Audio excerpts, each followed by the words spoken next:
ദൈവങ്ങൾ അല്ലെങ്കിൽ വിശക്കുന്ന മനുഷ്യരാണ് ദൈവങ്ങൾ. ആ വിശപ്പാണ് ശരിയായ വേദം.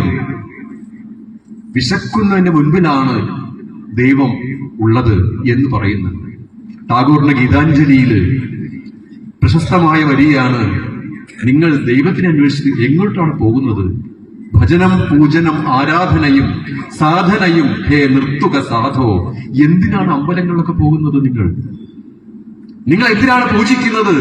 നിങ്ങൾ അന്വേഷിക്കുന്ന ദൈവം ആ അമ്പലത്തിലില്ല. പിന്നെ എവിടെയാണ്? പാടത്ത് പണിയെടുക്കുന്ന തൊഴിലാളികൾക്കിടയിൽ നിങ്ങൾക്ക് ദൈവത്തെ കാണാൻ കഴിയും എന്ന് ടാഗോർ പറഞ്ഞു വെക്കുന്നത്. മറ്റൊരു കവിതയിൽ ഒരു വരിയിൽ ദൈവത്തിനെ കണ്ടു എന്ന് പറയുന്നുണ്ട്. എപ്പോഴാ? വീണപ്പോൾ താങ്ങിയ അപരിചിതൻ ദൈവമുണ്ടോ എന്ന ശങ്ക തീർത്തു തന്നില്ലേ എന്നുള്ളതാണ്. ഞാൻ വീണപ്പോൾ എന്നെ താങ്ങിയ ആളാണ് എന്റെ ദൈവം. അവിടെ ഒരു പേരിന്റെയും പ്രശ്നം ഉദിക്കുന്നില്ല. ഹിന്ദുവാണോ ഇസ്ലാമാണോ ക്രിസ്ത്യാനിയാണോ എന്നൊന്നും ആ വിഷയം ഉദിക്കുന്നേയില്ല. എല്ലാവരും മനുഷ്യരാണെന്ന് പറയുന്നു. വീഴുമ്പോൾ താങ്ങുന്ന ആ അപരിചിതനുണ്ടല്ലോ. നോക്കൂ, ഇതെല്ലാം നമുക്ക് പലപ്പോഴും ബോധ്യപ്പെട്ട കാര്യങ്ങളായിരിക്കും. വല്ലാത്ത പ്രതിസന്ധിയിൽപ്പെട്ട് നമ്മൾ നിൽക്കുമ്പോൾ നമ്മുടെ മുമ്പിൽ ആശ്വാസമായിട്ട് വരുന്ന ചില സന്ദർഭങ്ങളുണ്ട്. ജോസഫ് അന്നക്കുട്ടി ജോസഫ് പുതിയ കാല ചെറുപ്പക്കാർക്കൊക്കെ വളരെ പ്രധാനപ്പെട്ട വൈറലായിട്ടുള്ള ഒരാളാണ്.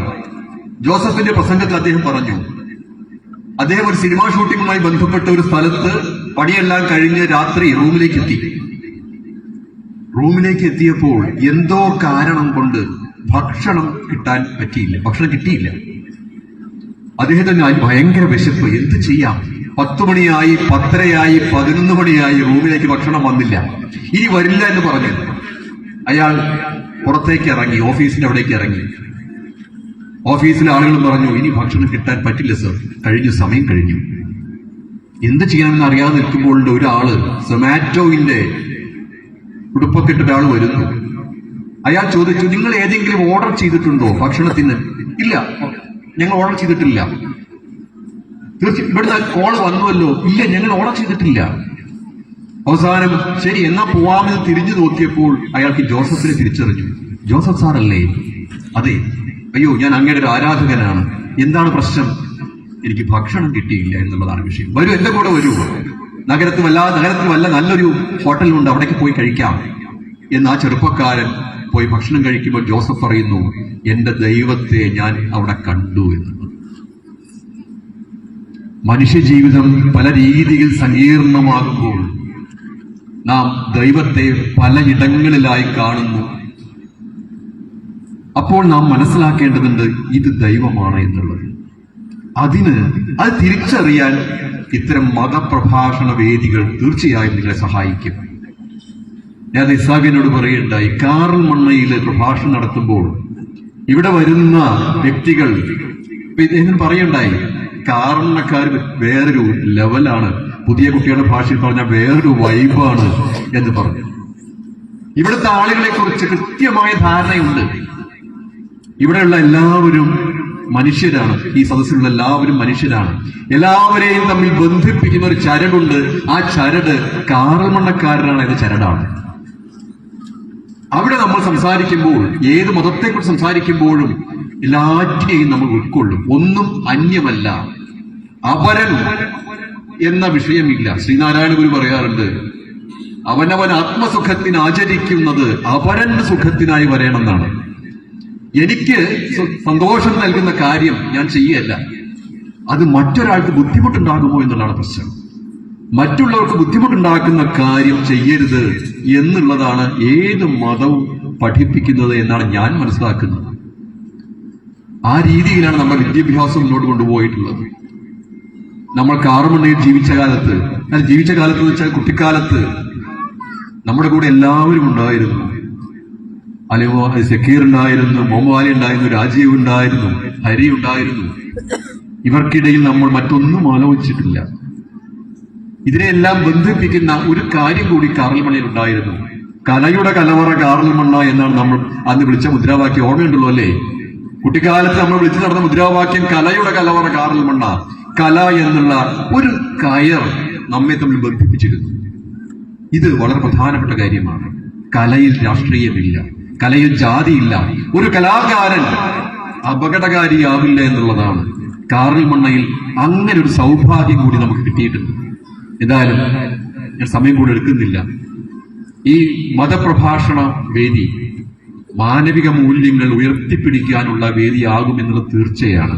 അതിന് പറ്റിയ പ്രഭാഷകരെയാണ് കണ്ടെത്തിയിട്ടുള്ളത്. വിനോദ് പറഞ്ഞ പോലെ തന്നെ ബഹുസ്വര സമൂഹത്തിൽ എന്റെ റോൾ എന്താണ് എന്ന് ചോദിക്കൽ തന്നെയാണ്, എന്ന തേടൽ തന്നെയാണ് പ്രധാനപ്പെട്ട കാര്യം. ഇനി ഒറ്റ കാര്യം കൂടി പറഞ്ഞ് ഞാൻ അവസാനിപ്പിക്കുകയാണ്. ഓരോ മതപ്രഭാഷണ പരമ്പരയ്ക്കും ഏത് മതത്തിൻ്റെതാവട്ടെ ഇപ്പോൾ വളരെ ചില പ്രാധാന്യങ്ങൾ ഉണ്ട്, ചില ദൗത്യങ്ങൾ നിർവഹിക്കാനുണ്ട്. അവിടെ നമ്മൾ പുരാണങ്ങളെ കുറിച്ച് പഠിപ്പിക്കുക എന്നുള്ളതിനെക്കൊണ്ട് അപ്പുറത്ത് പുതിയ തലമുറയെ കുറിച്ച് നമ്മൾ ഓർക്കേണ്ടതുണ്ട് എന്നുള്ളതാണ്. ഏത് ഗ്രാമത്തിലെയും നഗരത്തിലെയും പുതിയ തലമുറ എവിടെയൊക്കെയോ വഴി പിഴച്ചു പോകുന്ന രീതി കാണുന്നുണ്ട് എന്നുള്ളത് ബഹുമാന്യരായ നാട്ടുകാർ മനസ്സിലാക്കേണ്ടതുണ്ട്. പ്രത്യേകിച്ചും അക്കാര്യത്തിൽ ഏറ്റവും ഇടപെടേണ്ടത് ഉമ്മമാരാണ്.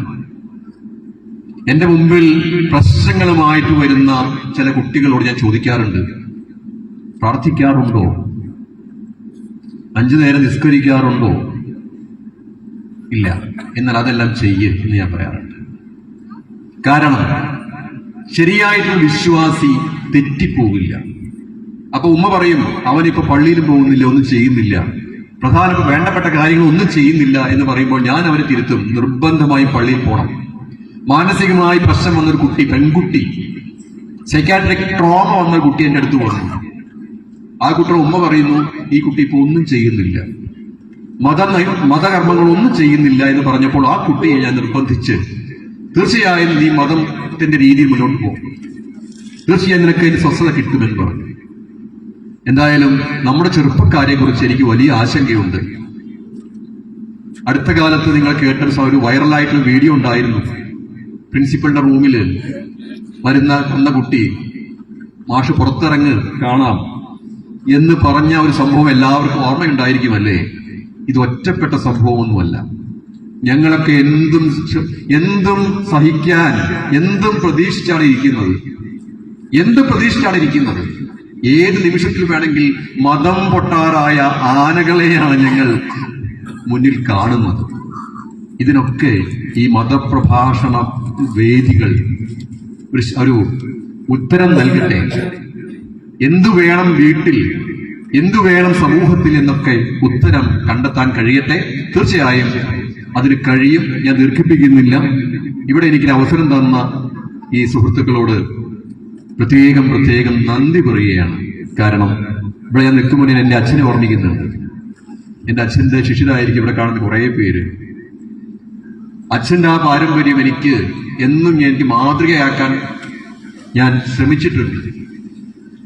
ഏറെ ജീവിയോടും സഹജീവികളോടുള്ള കരുണ സ്വായത്തമാക്കാൻ ശ്രമിക്കാറുണ്ട്. വിജയിക്കുന്നുണ്ടോ എന്നൊന്നും അറിയില്ല. എന്തായാലും നമുക്ക് ചുറ്റുമുള്ള സമൂഹം, വൈക്കം മുഹമ്മദ് ബഷീർ പറഞ്ഞ പോലെ, നമ്മൾ മാത്രമല്ല, നമ്മൾ ഭൂമിയിലെ ചരാചരങ്ങളൊക്കെ, ജീവികൾ, ജന്തുജാലങ്ങളൊക്കെ നമ്മൾ തന്നെയാണ്.